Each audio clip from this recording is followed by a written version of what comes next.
let's get to it. Before we say anything about the playoff rankings and where we might be, this needs to be shown on the screen. So here's the deal. Last Sunday night, we were talking about what would happen.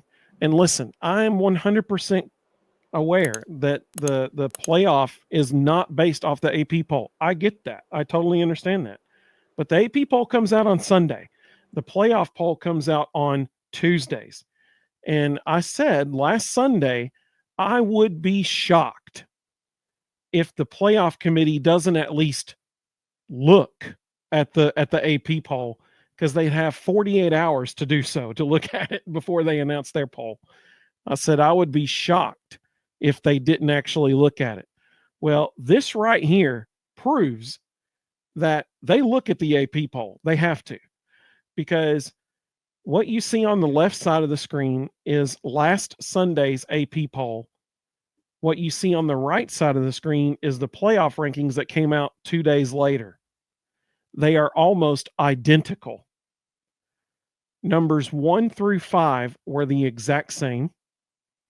6, 7, and 8 are the same teams. They're just in different order. 9, 10, 11, 12, and 13 are all the exact same. And then 14, 15, 16 are the same teams, just in a different order. So both polls had the same exact 16 teams. 10 of them were ranked identically in both polls. So clearly, the AP poll, it's not the one it's based off of. I get that. But clearly, it is at least a credible indicator of what we can expect to see Tuesday night. Can we all agree on that before we keep going? Absolutely. Okay. Now. Yeah, for now, exactly. Until they blow the whole thing up. Exactly. So, with that being said, knowing that the AP poll at least gives us an indication of what we can expect to see Tuesday night, this is the AP poll released today, and based on that AP poll, what the college football playoff would look like today. Oregon would get the number 1 spot because, assuming they beat Penn State, they'd be the Big Ten champion. Texas would be number 2, assuming they beat Georgia in the SEC championship game, which that is a big assumption. SMU would jump if they beat Clemson. SMU would jump from number 8 all the way up to number 3. They would leapfrog 5 teams, 5 teams to get all the way up to number 3. Boise State would jump from number 10 all the way up to number 4. And then the last champion, conference champion that would get in would be Arizona State, because Arizona State plays Iowa State for the Big 12 championship. So let's just look at just that one thing right there real quick before we go any further. It is 100% possible, if Iowa State beats Arizona State this weekend, the number 16 team is going to get in the playoff over a whole bunch more deserving teams. Here's another wild one. Clemson. If Clemson beats SMU, the number 18 team would jump from number 18 all the way up to number 12. And here's another wild one. UNLV. If UNLV beats Boise State this weekend, the number 19 team will jump from number 19 all the way up to number 12. So a lot of stuff can still happen this weekend. A whole lot of stuff. Now, for those of you looking at this and going, oh, I don't want to do this, I don't want to do that. Here's why this bracket will never happen. Ohio State, Tennessee. If Ohio State were to win that, they would then move to Oregon, and have a Big Ten, what should have been the Big Ten championship matchup. They're not going to let that happen. If Georgia beats Indiana, they move to play Texas, and in round 2 we get a rematch of the SEC championship. Third meeting this year. Time they've played each other. They're not going to let that happen. And so Agreed. Totally the agreed. way this is laid out right now, that committee won't let any of this happen the way it's laid out. Here's Rustin, based on what you just said about the potential third game between Georgia and Texas, here's what if I were a member on the committee, what I'm guessing that they want to happen. The committee wants Texas to beat Georgia Saturday so that they can at least, at minimum, flip-flop Georgia and Tennessee, which that would not be outlandish. People say, well, Georgia beat Tennessee head-to-head. Well, yeah, Tennessee also beat Alabama head-to-head 2 years ago, and Alabama was ranked higher than them at the end of the season. So if they do that, they can flip. If Texas beats Georgia, they can flip-flop Georgia and Tennessee, and then Georgia would have to play that 8 spot against whoever the 9-seeded team is, and then Tennessee would be that 7 seed hosting whoever the 10 seed ends up being. Probably Indiana. Yep. But, because Indiana won't move. Like they don't play this week, and they're not going to move. Alabama's not going to move. Alabama's in the tournament at this point. They're in. Indiana is in. Ohio State is in. Tennessee is in. Georgia is in. Notre Dame is in. Penn State Oregon is in. Oregon is in. Yeah. Oregon is in. Absolutely. And what a bracket this would be for Alabama, getting to play Notre Dame and SMU. Absolutely. Yeah. Well, and that's where it's interesting to think about. So if Clemson wins, what that does to the bracket. There's a lot of the biggest things. There's a lot of, I think, interesting things just as a fan of college football to like watch for this week. But the biggest thing that I'm looking for as a Tennessee fan who wants a home playoff game in Neyland is what happens Tuesday night with Ohio State. Is Tennessee ahead of Ohio State? Because neither one of those teams play another game, right? And if Tennessee is ahead of Ohio State, like they are in the AP poll and the coaches poll, then Tennessee has a great shot at hosting, no matter what happens Saturday. Tennessee has a great shot at hosting. And then second to that would be Saturday, hoping that Oregon beats the brakes off of Penn State. That would be number 2. But the biggest things I'm watching for are, is Tennessee ahead of Ohio State like they are in the polls and the CFB rankings Tuesday night?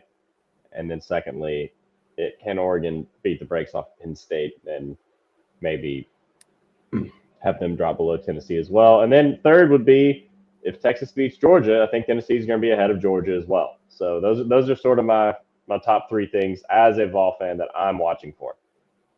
Absolutely. You know, honestly, when you look at this poll, the team who has to absolutely love where they are sitting in this poll right now is Notre Dame. Because right now, Notre Dame, they're not gonna be any lower than 4th in the final rankings, which means that they're probably going to move up to 3, honestly. But let's assume they stay at 4. And for let's say Penn State, Oregon ends up being a super close game, and which it won't. But let's say it ends up being a close game, and Penn State stays at number 3. Well, Notre Dame would then be sitting at number 6.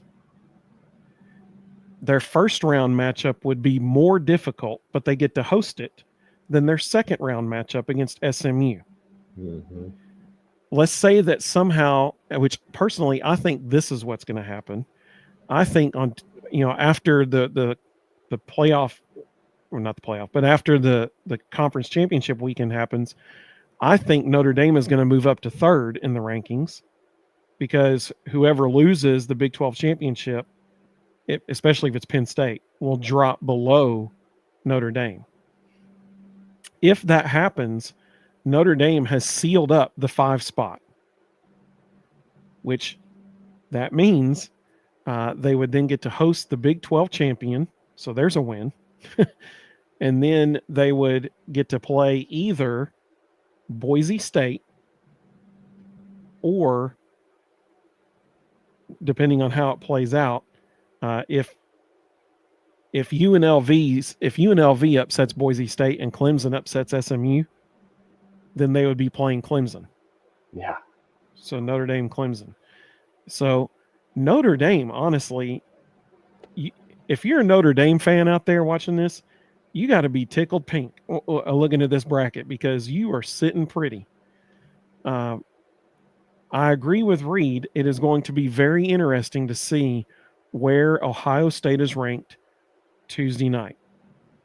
I'm concerned that Ohio State will be ranked one spot ahead of Tennessee. And I think that the way they would justify that is they would say they've only had 2 losses, just like Tennessee, and one of their losses was a 1-point loss on the road at the number 1 team in the country. So they had a better loss than Tennessee had. You could also say they also have a really strong win over the number 3 team in the country in Penn State. And so I'm afraid that because of those 2 things, Ohio State will be ranked 1 spot ahead of Tennessee. There's a good chance Tuesday that Tennessee is still not on the hosting line.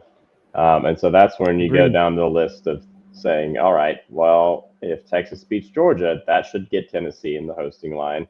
If Georgia beats Texas, it could get Tennessee in the hosting line. There's a chance that no matter what, there's a chance that no matter what happens in the SEC championship game, Tennessee jumps one of those teams.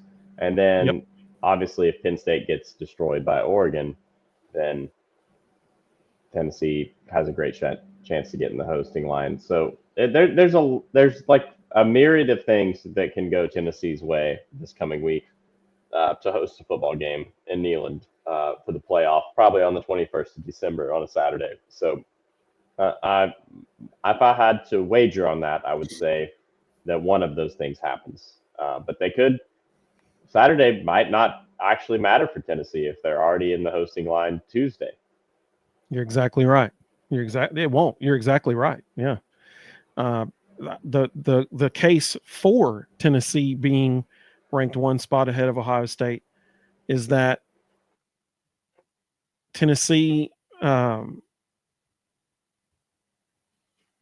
just totally blanked on what I was going to say. Well, one of them is what Rustin said earlier, that Ward Manuel, the AD at Michigan, is the head of the committee. And he might want to not be fans of Ohio State when he is in the room there, but I can't remember what it was. That was a very bad loss for them Saturday. It was. I mean, Michigan they were 21-point favorites. That Michigan, exactly. Michigan's been a toothless team all year. Toothless team, and they lost to them at home. In the last week of the season. 21-point favorites at home with the largest NIL budget in the country. Well, and I remembered what I was going to say. That the case that you could make for Tennessee being ranked 1 spot ahead of them is that Tennessee was number 6 today in both the coaches and the AP poll. Right. Somebody was talking about, are there any suspensions out of that Ohio State-Michigan game? Will, who is an Ohio State fan, said both schools were fined $100,000 and no suspensions. Yep, that makes sense. I understand. It doesn't make sense, but I get why that happened. So Tuesday night, all eyes need to be on where is Ohio State ranked, because that will have a direct impact on if Tennessee, first of all, gets to host a game, and secondly, who they're going to be playing. But I do think Rustin is exactly right. There is no way the committee wants to have Georgia playing Texas in the second round for the 3rd time this season. They do not want that. So I agree with him. Whoever loses that game, listen, whoever wins the game will be the 2 seed. That's for sure. Unless as long as Oregon wins, yeah. Exactly. Unless Penn State somehow beats Oregon and Texas beats Georgia, then Texas would be the 1, Penn State would be the 2. In which case Tennessee would probably stick at number 8 so that they play Texas. But if Oregon beats, I wouldn't say that. If Texas beats Georgia, Georgia's going to plummet. They would then be a 3-loss team, and they're going to drop. They're going to be down there. They're going to be 10 or 11. Well, if that's the case, then I'm all for that. If Penn State then beats Oregon, because then the 2 seed would be Penn State.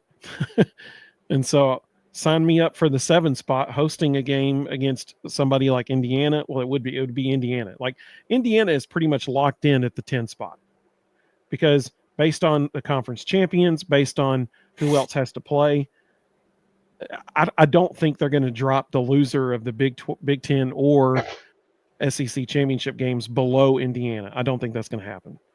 So Indiana is pretty much guaranteed the 10 spot. Alabama's pretty much guaranteed the 11 spot. So sign me up for Texas beating Georgia and Tennessee moving up to number 7. And then we get to host Indiana, and sign me up for Penn State beating Oregon, because then we would host Indiana first round and then we would play Penn State in a neutral site in the second round. Sign me up for that. That is what I would love to see. So go Nittany Lions and go Longhorns. That's what I'm saying this weekend. There's just so many. There's so many scenarios that like these teams are going to lose that are ahead of Tennessee. They have to. Like it's just math. And the way the committee has dealt with this in the past is they punish those teams that lose. They punish losses. Which I can't remember who commented earlier. You don't go to a 9-game conference schedule. You don't want your conference to have more losses. Right. Amen. Now, the way currently that the college football playoff is structured and the committee selects teams, don't play a harder schedule. You're not rewarded for it. You got to be rewarded at the very top, 1, 2, 3 seeds, something like that. But you're not going to be rewarded for it. We've already seen that. So it's fruitless, and they're going to hammer these teams for losing next weekend. If I had to bet, you're exactly right.